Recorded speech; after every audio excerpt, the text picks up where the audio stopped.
sugerir es que las planteemos todas juntas y lo que rogaría es una respuesta lo más rápida posible. Si pueden hacer las preguntas de manera telegráfica, se lo agradecería. Había una mano primera de Vicente Gutiérrez y seguimos de izquierda. Sí, seguimos, vamos de izquierda a derecha. La pregunta es para Joel.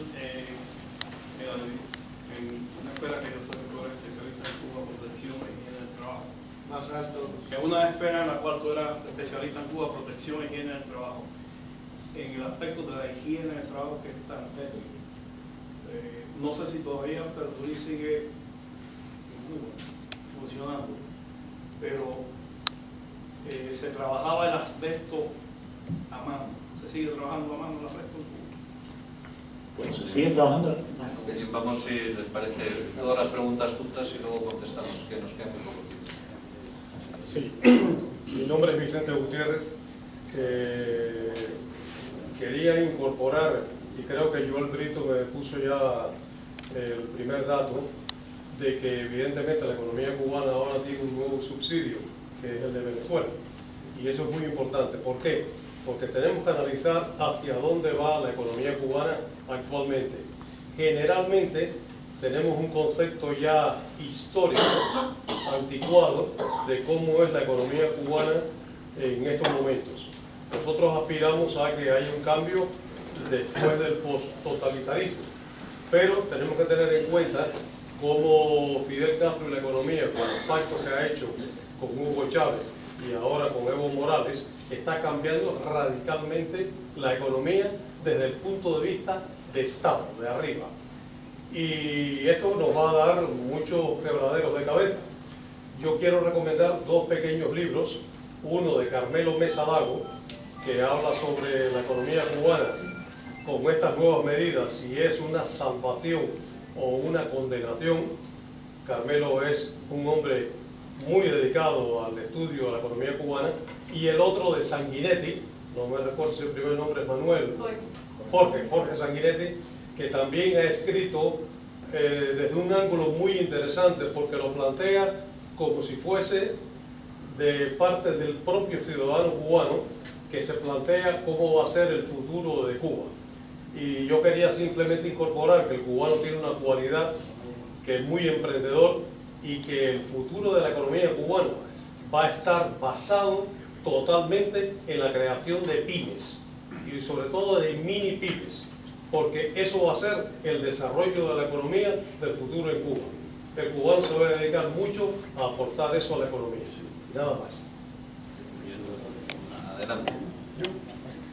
Mi nombre es Antonio Peláez.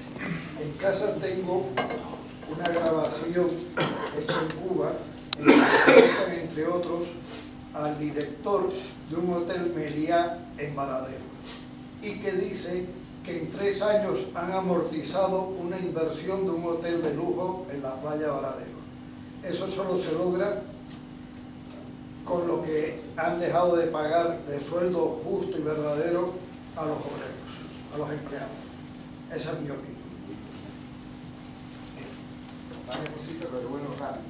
Con respecto a lo que él dice, bueno, eso lo dijo claramente Fidel Castro cuando inauguró el primer hotel español con el gobierno cubano, en Son Palmera, cuando dijo que las ganancias se iban a retribuir de manera automática y al 100%.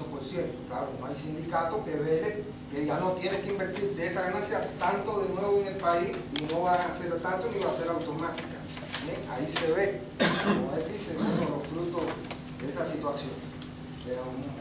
Felicitaciones, bueno, a Córdoba, porque precisamente con unos dirigentes se dieron sus derechos, otros se los quitaron, y hasta le quitaron el derecho a la vida. Una observación para seguir con el frente. La mina de Mata Hambre, digo, soy habanero, pero 31 años en Pinar de Rivas, hasta que bueno, vine para acá exilado hace 1 año y 4 meses. Mis vivencias son cubanas. Fue realmente porque ya el mineral estaba muy pobre, que no fue como la industria azucarera, de que sí fue la eficiencia agroindustrial tan baja, que era lo mejor que tenía el azúcar cubano, era la eficiencia industrial. La agricultura no era tanto, bueno, con un recobrado de casi 12 que había antes del 59, para después los tristes recobrados, bueno, fueron, pero bueno, con con el cobre no pasó así. Con respecto al papel de los sindicatos, en la universidad donde yo era profesor titular es lo que equivale aquí a catedrático. Éramos 8 profesores titulares de más de 300 profesores, después de haber pasado como se dice, un tamiz de optimización. Ya sabe ya lo que significa eso. A mí me expulsan de la universidad por cuestiones políticas, pero en ningún momento yo hice activismo político en mi universidad, porque yo estaba ahí para dar matemática, análisis matemático, estadística y ciencia de la computación, que es lo mío.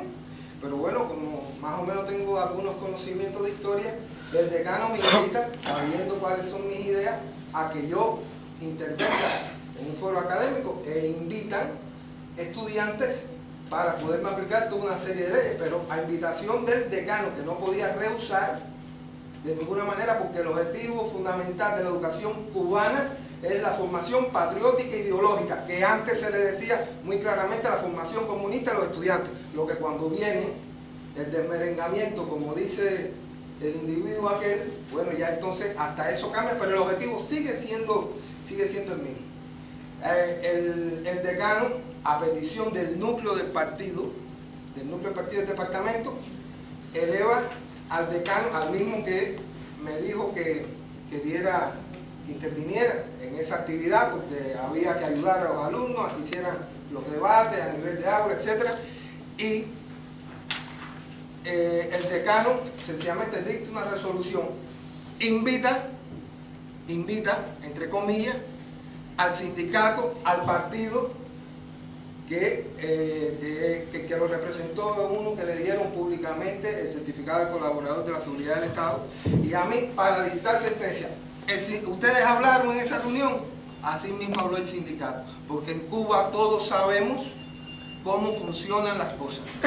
En el Consejo Laboral, porque dicen que hay consejos laborales y demás, el presidente del Consejo Laboral, que tenía que ver esa sanción de expulsión que me da el decano, sencillamente era del partido y tenía que responder políticamente antes que lo que él era en el Consejo Laboral, porque en Cuba todos sabemos que mientras que no sea la cuestión política, puedes moverte por aquí, puedes moverte por allá, tratar de resolver este problema por 20 vías, pero cuando es la cuestión política... Profesor, ¿cuál es el punto? Nada.